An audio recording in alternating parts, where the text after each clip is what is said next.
Ça fait donc depuis le mois de février que Monica et moi avons la joie de vivre les cultes avec vous. 5 mois.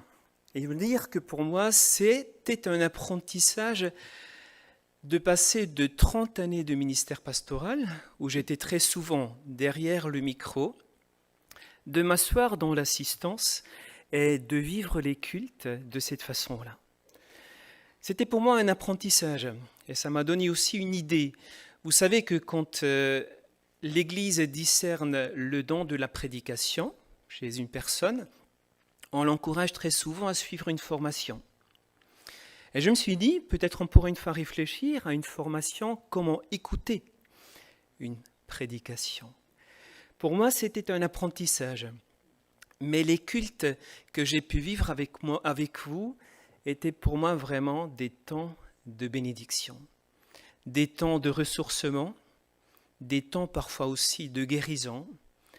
Je me rappelle aussi de cultes où j'étais là, en train de demander pardon au Seigneur parce que le vécu, une prière, un chant, une parole partagée, une lecture biblique a été pour moi comme un appel de Dieu à reconnaître une situation qui n'était pas juste et pour laquelle je devais demander pardon et me repentir.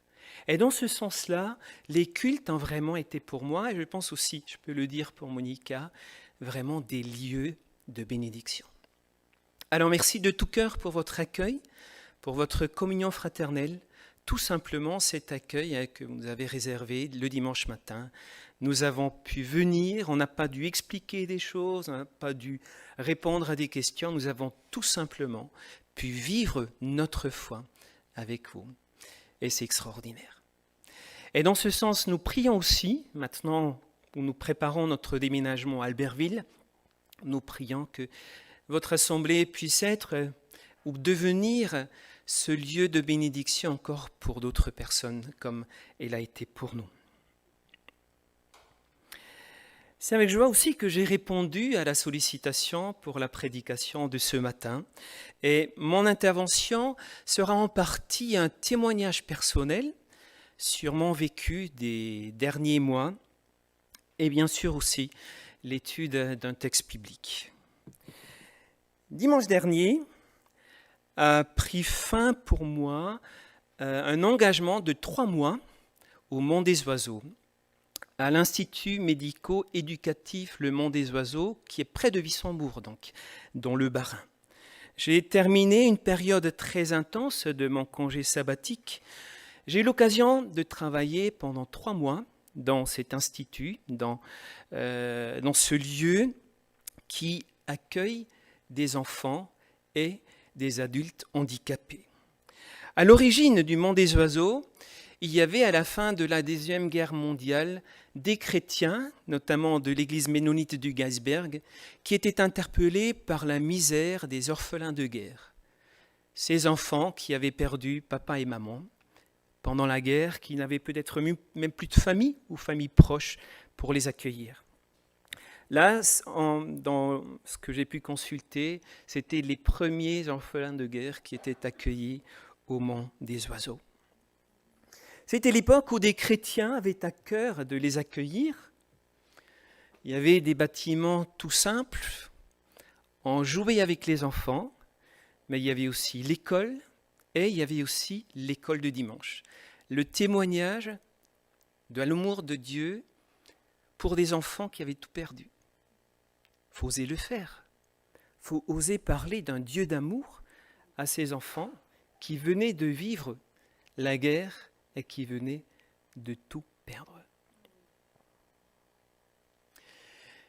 Mais à un moment donné, entre guillemets, il n'y avait plus d'orphelins de guerre parce qu'il y avait eu des placements où on a retrouvé une famille, une tante, un oncle qui pouvait accueillir le garçon ou la fille.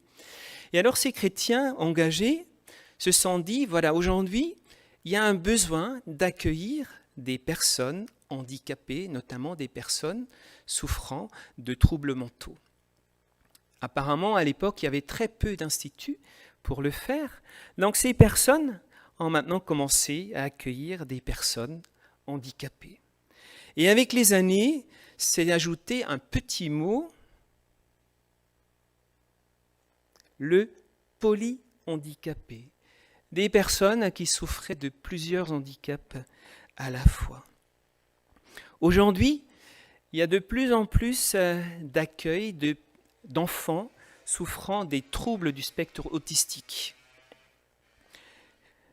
Et pour cela, il faut de nouveau s'adapter à ces nouveaux résidents. Accueillir des orphelins de guerre, il faut avoir de la place, ils ont envie de courir, il faut que ça bouge. Avec les handicapés mentaux, il faut avoir de la place pour se promener, pour des activités. Pour les enfants, pour les handicapés ou polyhandicapés, il faut une structure pour pouvoir s'occuper d'eux, pour les bains, les toilettes, il faut des lève-personnes et autres. Et maintenant, il y a de plus en plus d'enfants autistes qui sont accueillis. Et là, un nouveau projet pour l'année prochaine, construire des bâtiments qui sont adaptés à ces résidents, à ces nouveaux résidents qui arrivent. De l'histoire du monde des oiseaux, moi j'ai compris une chose. Le Seigneur appelle à être présent dans ce monde avec son amour, avoir le courage de parler de son amour à un monde en souffrance. À être ces témoins d'un Dieu d'amour qui est présent et qui aime. Et il faut aussi répondre à un besoin, répondre à un appel et savoir s'il le faut s'adapter. L'œuvre aurait très bien pu s'arrêter en 1950, plus d'orphelins de guerre, donc ça se termine comme ça. Mais là, ces chrétiens ont discerné un autre besoin, étaient prêts à répondre. Comme beaucoup de maisons qui étaient initiées par un témoignage chrétien, le monde des oiseaux lutte aujourd'hui aussi pour garder ce témoignage chrétien. Alors il y a ce qu'on appelle la tutelle aujourd'hui des partenaires sociaux, l'ARS, le conseil départemental, la région, qui décident de plus en plus de ce qui se passe dans ces maisons, qui décident des déplacements des enfants, des personnes handicapées. Et voilà, là, on ne parle plus de foi, on ne parle plus de Dieu, on n'a parfois même plus le droit de parler de Dieu. Et il y a aussi tout cet aspect de la professionnalisation du travail, où dans le temps, il y a 20, il y a 30 ans encore, il y avait des bénévoles des églises des alentours qui pouvaient facilement aller au monde des oiseaux pour donner un coup de main, pour s'occuper des enfants, pour proposer un bricolage, pour apporter des bocaux et des confitures. Tout ça aujourd'hui est presque plus possible. Alors, prions ensemble pour le monde des oiseaux comme pour d'autres structures qui ont commencé avec un témoignage chrétien, qu'il y a des chrétiens aussi qui continuent à se lever pour apporter le témoignage, leur témoignage. Je pense travailler au monde des oiseaux, comme dans d'autres structures, il faut une vocation. Et prions que le Seigneur appelle encore des hommes et des femmes à se laisser former pour être des témoins auprès des fragiles, des faibles de notre société. Un ami missionnaire m'avait dit une fois, tu sais Paul, quand moi je suis en Afrique, il y a parfois des chrétiens qui disent « Ah, moi j'aimerais te rendre visite ».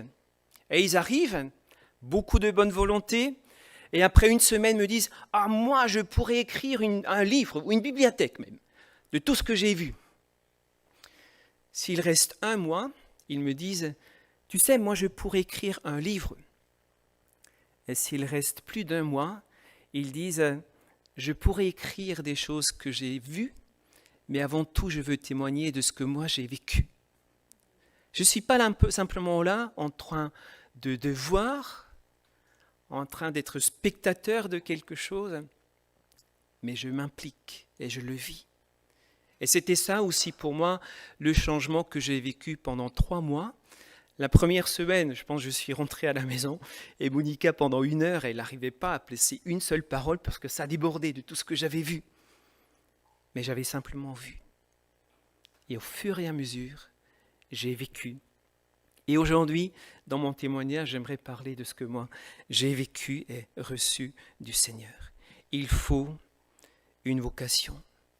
Parce que pendant ces 3 mois, j'avais 2 moments où je me suis demandé, où j'étais pas sûr de tenir le coup, où je me suis dit, peut-être j'arrive pas, pour différentes raisons, et je dois aller dire à la direction que, écoutez, mon engagement s'arrête, j'arrive plus. Et dans ces moments, dans ces 2 moments, j'ai vécu vraiment la bénédiction du culte. Je suis parti avec cette parole de bénédiction, dite à la fin d'un culte, va avec la force que tu as. J'ai vécu la bénédiction que le matin, quand là où je dormais, pour aller au Mont des Oiseaux, il me fallait 5-6 minutes à pied. Et combien de fois, tout à coup, j'ai commencé à chanter un chant.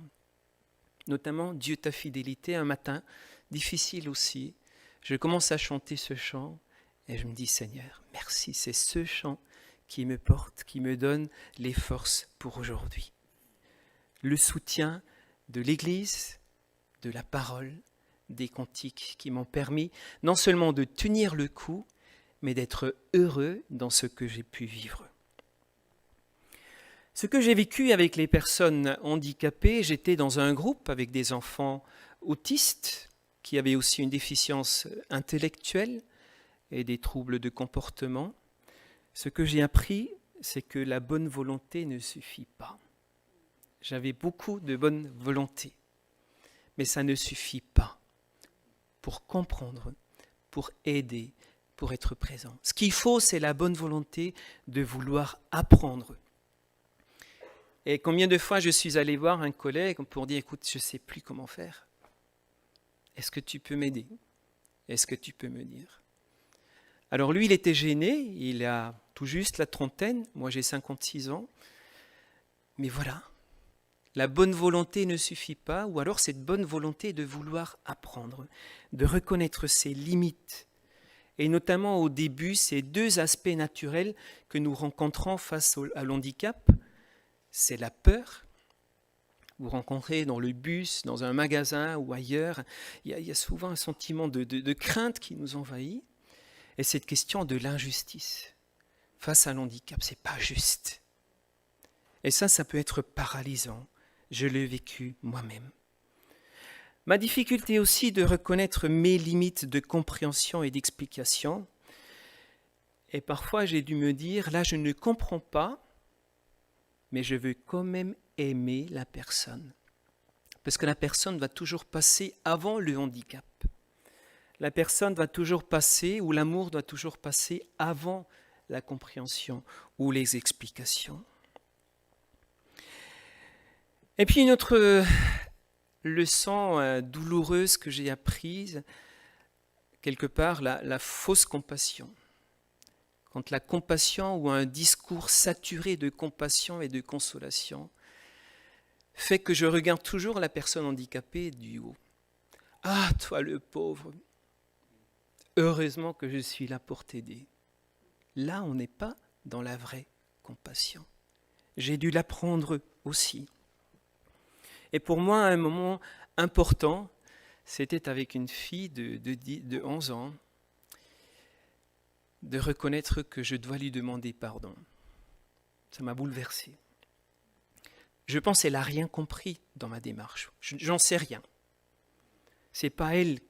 Mais moi, j'ai reconnu que dans ma façon d'être et dans ma façon de lui parler, je n'étais pas juste ni devant Dieu, ni devant elle. Et aller voir cette fille pour lui demander pardon, c'est là où j'ai mieux compris ce que c'est être homme, être créé à l'image de Dieu. Et puis j'ai découvert avec le handicap aussi toutes mes difficultés à reconnaître la différence. Et là, le handicap était comme une sorte de révélateur pour moi. Vous savez, parfois on se piège avec notre vocabulaire. Voilà un enfant handicapé et voilà un enfant normal, pas handicapé. Voilà, on reconnaît qu'on se piège avec notre vocabulaire. Un enfant sans défaut, un enfant... Tout est faux. Avant tout, c'est un enfant. Un enfant handicapé, un handicapé, c'est identifier, c'est limiter la personne quelque part à son handicap. C'est comme si vous me disiez, tu es un pasteur. Non, avant tout, je suis un homme, je suis Paul et je suis pasteur. Et la personne handicapée est avant tout une personne en situation de handicap. Une autre leçon aussi apprise pendant ce temps, j'ai parfois tendance à savoir ce qui est bien pour l'autre. Et notamment avec les enfants handicapés qui ne savent pas parler.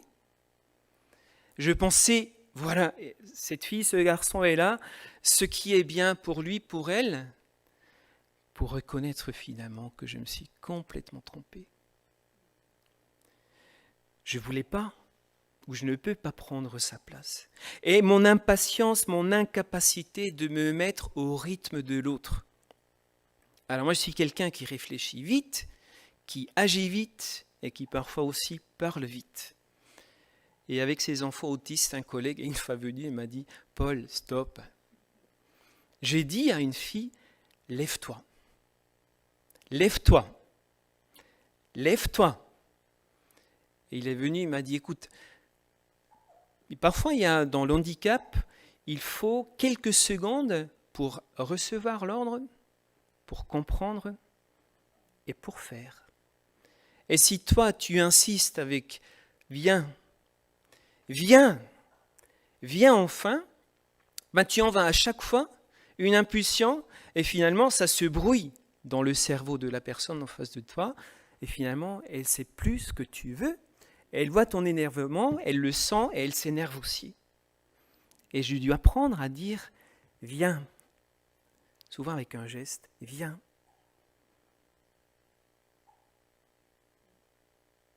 Et tout à coup, l'enfant se lève et vient, à son rythme, et pas à celui que moi, je lui impose.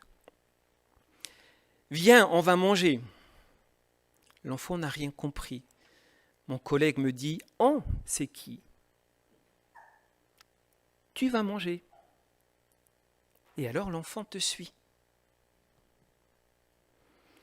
Ou alors, pareil, faire des choses à leur place, il y a quelque chose qui tombe, l'enfant ne réagit pas. Alors moi je réagis, je ramasse. Mon collègue me dit, stop, laisse, il faut juste un peu plus de temps.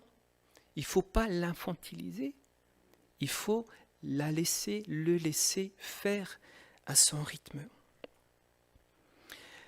L'autisme que j'ai connu maintenant pendant 3 mois en accompagnant ces enfants, le handicap est une autre manière d'être un homme, d'être une femme créée à l'image de Dieu. Quand j'ai vu la première fois cette situation, elle m'a irrité. Le handicap est une autre manière d'être une femme, un homme créé à l'image de Dieu. Alors là, vous voyez 3 exemplaires de témoignages chrétiens très forts, pour lesquels on est parfois aussi fiers. Nick parcourt le monde entier, parle devant des dizaines de milliers de personnes. Johnny, qui elle a écrit des livres, donne aussi des conférences. Plus près de chez nous, Sonia Rupp, qui habite Wissembourg, la région de Wissembourg. Des personnes handicapées à la naissance, par accident, par la maladie, qui apportent un témoignage fort et qui disent « Moi aussi, je suis créé à l'image de Dieu, même si je n'ai pas de bras, même si je n'ai pas de jambes, mais je suis créé à l'image de Dieu et aimé par Dieu. » Mais à côté d'eux, il y a tous les inconnus qui ne peuvent pas écrire des livres, qui ne peuvent pas donner de témoignages, qui ne peuvent peut-être même pas parler. Est-ce qu'ils sont moins créés à l'image de Dieu? Si nous accordons à ces personnes, entre guillemets, le droit d'être créés à l'image de Dieu, parce qu'ils le disent dans leur témoignage, est-ce que d'autres personnes handicapées, mentaux, polyhandicapés, autistes, seraient moins créés à l'image de Dieu que eux ou que nous? Le handicap pose notre société vraiment devant cette question de la dignité humaine. Quelle vie est digne d'être vécue? Un de mes collègues de travail, il disait par rapport à l'évolution du monde des oiseaux, donc orphelins de guerre, handicapés, polyhandicapés, et de plus en plus maintenant vers l'autisme. Alors lui me disait, tu sais Paul, aujourd'hui avec tous les contrôles prénataux, merci, on discerne beaucoup d'handicaps et on décide l'avortement. Par contre, l'autisme est impossible à détecter aujourd'hui. Donc il y a des handicaps qui commencent à disparaître dans ce sens-là, lui disait-il. Il n'avait pas d'études à l'appui, mais son observation. Et alors, il y a de plus en plus maintenant d'enfants autistes qui demandent, ou de personnes autistes qui en demandent un accompagnement, un soin. Être handicapé, une autre manière d'être une femme, un homme créé à l'image de Dieu. Une autre expérience qui m'a bouleversé, c'est passer du temps avec des personnes polyhandicapées, ne savent pas parler, ne savent pas manger tout seuls, ne savent pas marcher. Elle est tellement différente de moi. Mais je me suis dit, mais qu'est-ce que cette personne me ressemble? Comment elle me ressemble? Elle sourit, elle regarde. Avec toutes les différences qui pourraient être là, j'ai avant tout compris que même si elle a besoin de porter des protections, d'avoir de l'aide pour la douche, elle pense autrement que moi, elle regarde autrement que moi. Mais cette personne me ressemble tellement. Une autre manière d'être une femme, un homme, créé à l'image de Dieu. Et ça change tout. Tout être humain est vulnérable et tôt ou tard aura besoin d'aide au cours de sa vie. La présence de personnes sévèrement handicapées parmi nous rappelle la vulnérabilité de chacun de nous. La valeur de chacun vient de ce qu'il est créé et aimé de Dieu. Le handicap fait partie de ce monde vulnérable que Dieu aime. Est-ce que vous connaissez le psaume 139 ? Ce psaume qui nous dit que Dieu sait tout de nous, que nous sommes des créatures merveilleuses. À chaque fois, chaque matin, avant d'aller au travail, j'ai lu ce psaume pendant 3 mois pour me confronter à mes questions, mes doutes, mes limites de compréhension avec les enfants avec qui je vais être pendant 12 heures dans cette journée. Je vais les aider à se lever. Je les aide pour le bain, la toilette, les repas, on fait des activités. Et le soir, je suis encore la personne qui les couche. J'ai, entre guillemets, utilisé ce psaume 139 dans ma vie personnelle, dans toutes sortes de situations. Seigneur, que c'est bien de savoir que toi, tu sais tout. Même avant que je ne dise quelque chose, avant que je me lève, tu le sais. J'ai utilisé ce psaume dans mon ministère pastoral, notamment dans l'accompagnement de personnes qui avaient des doutes par rapport à leur identité, qui ne savaient pas qui elles étaient, pouvoir leur faire découvrir ce psaume qui leur dit « Tu es voulu, créé par Dieu. Le monde autour de toi dit que tu es nul, mais regarde ce que Dieu dit, tu es une créature merveilleuse. » J'ai pu utiliser ce psaume aussi dans mon ministère d'aumônier en maison de retraite, faire découvrir à une personne mourante que Dieu sait, que Dieu est là, que Dieu est présent. Et maintenant, j'ai essayé de connecter ce psaume aux enfants handicapés avec qui j'étais. Un extrait. Dieu, tu me sondes et tu me connais. Quand je suis assis et quand je me lève, tu le sais. De loin, tu discernes tout ce que je pense. Tu sais quand je marche et quand je me couche, et tous mes chemins te sont familiers. Bien avant qu'un mot vienne sur mes lèvres, tu sais déjà tout ce que je veux dire. Tu es devant moi et derrière moi, tu m'entoures. Ta main est sur moi. merveilleux savoir hors de ma portée, savoir trop sublime pour que je l'atteigne. Et un peu plus loin, Seigneur, tu m'as fait ce que je suis, tu m'as tissé dans le ventre de ma mère. Merci d'avoir fait de moi une créature aussi merveilleuse. Tu fais des merveilles et je le reconnais bien. Mon corps n'était pas caché à tes yeux quand, dans le secret, je fus façonné et tissé comme dans les profondeurs de la terre. Je n'étais encore qu'une masse informe, mais tu me voyais et dans ton registre se trouvait déjà inscrit tous les jours que tu m'avais destinés, alors qu'aucun d'eux n'existait encore. Combien tes desseins, ô Dieu, sont pour moi impénétrables et comment ils sont innombrables. Dites-moi, pour qui sont ces paroles? Aussi, pour ces personnes que vous voyez ici sur les images, pour qui sont ces paroles? Ou est-ce qu'à un moment donné, nous avons le droit d'exclure quelqu'un de cette dignité de Dieu, de la grâce de Dieu, de l'amour de Dieu? Pendant mes trajets en train pour me rendre à Wissembourg, j'ai eu l'occasion de lire des ouvrages justement pour mieux comprendre la foi, l'épreuve, le handicap, l'espérance. Et j'ai vu tout à l'heure que dans quelques jours va débuter un chantier pour l'accessibilité des locaux aux personnes handicapées. C'est très bien, mais l'accueil des personnes handicapées ne peut se résumer à une démarche administrative que l'on fait bon gré mal gré et qui coûte surtout beaucoup d'argent.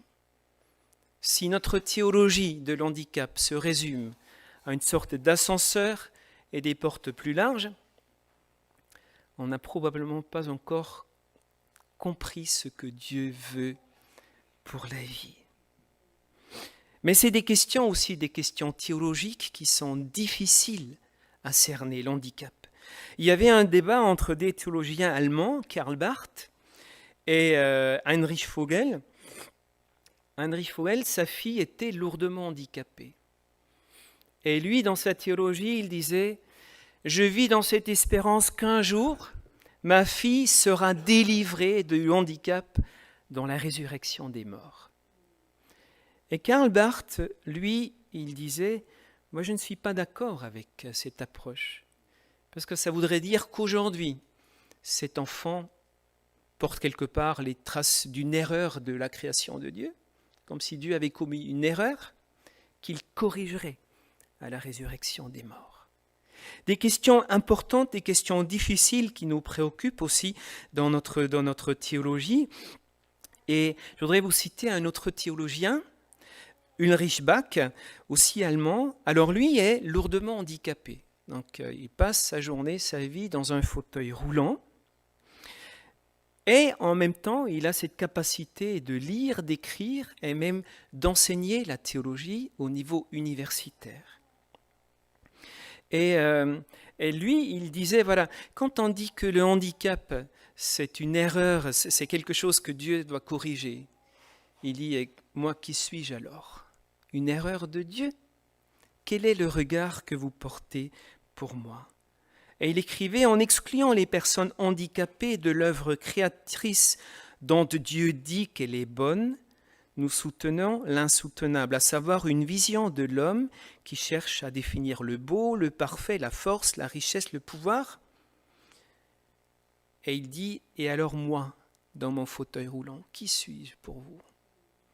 Si votre idéal, c'est ça, vous m'excluez. Je ressemble à une erreur de Dieu. Et c'est là où nous sommes vraiment devant des défis aussi théologiques de notre foi. Et j'ai découvert aussi dans ces lectures, le handicap est le regard de la foi. Un auteur dit un regard vers le haut qui dit que tout être humain est créé à l'image de Dieu. Tout être humain. Pas plus ni moins, mais créé à l'image de Dieu. Point barre. Et nous participons tous à cette image de Dieu. Et il dit, et le regard vers le bas, c'est que de dire que nous sommes tous marqués par l'imperfection, par le péché. Nous aussi. Nous aussi. Tous dépendent de la même grâce de Dieu. Il peut arriver à chacun d'entre nous, dans certaines situations, de se dire qu'il semble ne rien rester d'humain dans cet homme très grabataire ou plongé dans le coma, qui est en face de nous.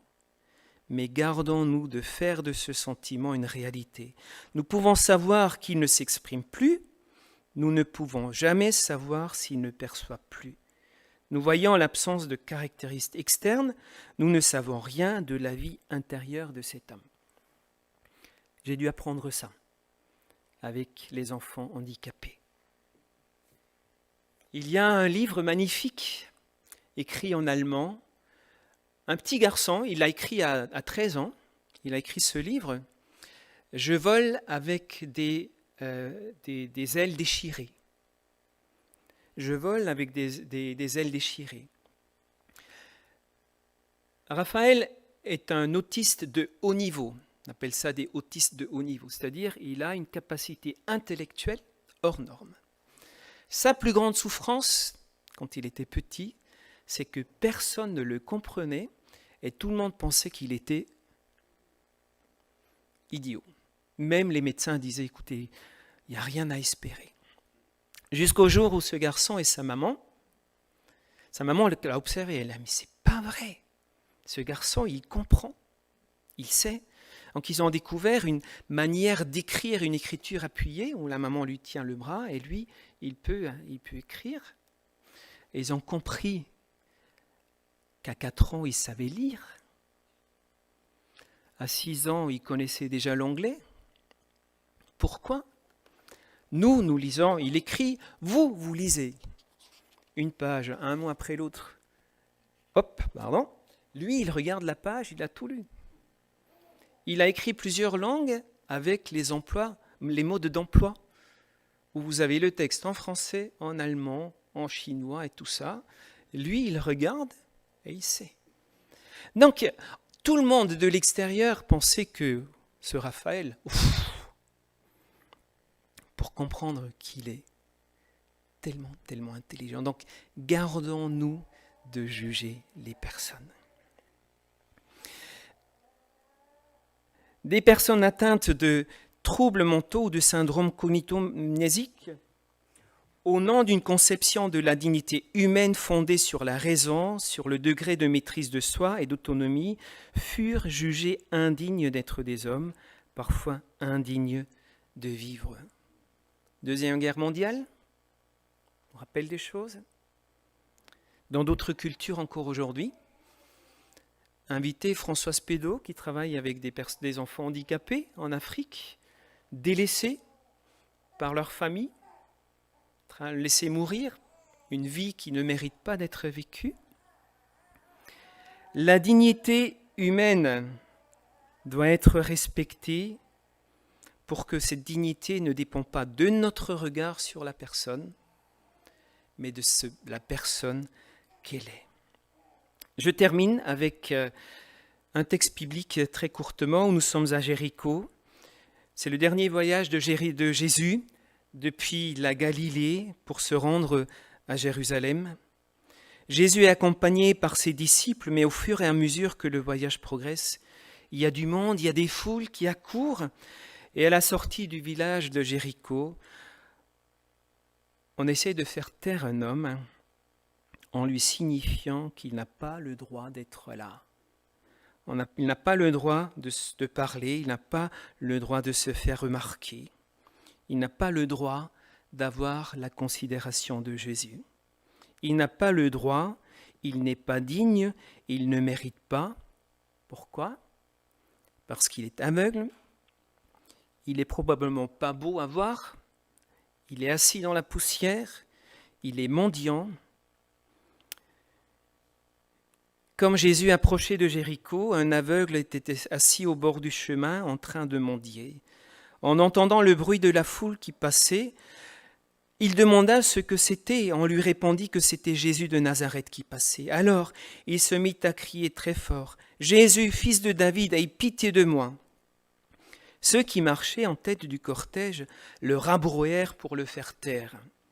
Mais lui criait de plus en plus belle, « Fils de David, aie pitié de moi !» Jésus s'arrêta, ordonna qu'on lui amène l'aveugle. Quand il fut près de lui, Jésus lui demanda, « Que veux-tu que je fasse pour toi ?» L'aveugle lui répondit, « Seigneur, que je puisse voir. » « Tu peux voir, lui dit Jésus, parce que tu as eu foi en moi, tu es guéri. » Aussitôt, il recouvra la vue et suivit Jésus en louant Dieu, en voyant ce qui s'était passé, et toute la foule se mit aussi à louer Dieu. Une histoire connue où on regarde très souvent cet aveugle mendiant assis dans la poussière. Le texte de Marc nous dit qu'il s'appelle Bartimée. Moi, j'aimerais pour terminer attirer votre attention non pas sur le mendiant, mais sur ceux qui marchent en tête du cortège. Qu'est-ce qu'ils font vis-à-vis d'un gars assis qui ne voit rien, qui veut juste essayer de comprendre ce qui se passe et qui a l'espérance, qui avait peut-être beaucoup espéré, et là il dit Jésus est là, c'est peut-être la seule occasion. Qu'est-ce qu'ils font? Quelle est leur attitude vis-à-vis de cet homme? Qui sont-ils? Ils marchent en tête du cortège, un peu les gardes de corps de Jésus, les autorités de Jéricho qui étaient si fiers que Jésus passe chez eux, les messieurs qui savent toutes choses, qui pensent être quelqu'un. Le texte biblique est fort. Ceux qui marchaient devant le rabrouèrent. Ça signifie repousser avec rudesse, sans ménagement. C'est leur attitude vis-à-vis d'un gars assis dans la poussière et qui est aveugle.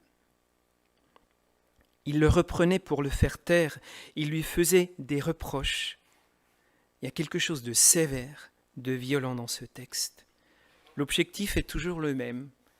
Toi, tu te tais. On exclut un homme de la grâce de Dieu à cause de son handicap. Je traduis aujourd'hui le texte comme ça. Et Jésus n'accepte pas. Il est pédagogue envers ceux qui marchent en tête de cortège parce qu'il leur dit « Cherchez-moi, cet homme qui crie ». Et quand cet aveugle vient, il faut s'imaginer la scène. Il ne voit rien. Jésus ne dit pas « Ah, toi pauvre gars, je vois que tu es aveugle, attends, ouais, le pauvre, ouais, Non, il lui parle. Et lui poser la question « Mais que veux-tu que je fasse pour toi ?» C'est de le prendre au sérieux. C'est de lui donner cette dignité que les hommes lui refusaient. Et on retrouve cette notion de la dignité, c'est vraiment compliqué apparemment pour nous les hommes. Parce que nous lions la dignité souvent à ce que nous pouvons faire. Ce texte de Luc 7, où un centenier romain vient, et alors les anciens de la ville, ils disent « Jésus, il mérite, il est digne que tu viennes chez lui parce qu'il a fait beaucoup pour notre peuple. Il a construit la synagogue. » Donc la dignité achetée par l'argent. Là, le gars, lui, il est plus vrai. Il dit, Seigneur, ne prends pas tant de peine, car je ne suis pas digne. Notre manière de lier la dignité à trop de choses qui ne sont pas vraies. Et on le voit aussi avec l'attitude des disciples vis-à-vis des enfants. Ils les repoussent. Sachez, les péagers, des femmes de mauvaise vie, exclus de la grâce de Dieu par les hommes, mais aimés par Dieu, dit Jésus, qu'il nous donne ce regard sur celui qui est différent de nous, peut-être fragile dans sa vie, mais qui est créé et aimé comme nous. Je vous invite à chanter un chant qui nous parle de cette grâce, qui dans les moments aussi où nous sommes fragiles, faibles, brisés, nous rejoint, cette grâce qui nous porte.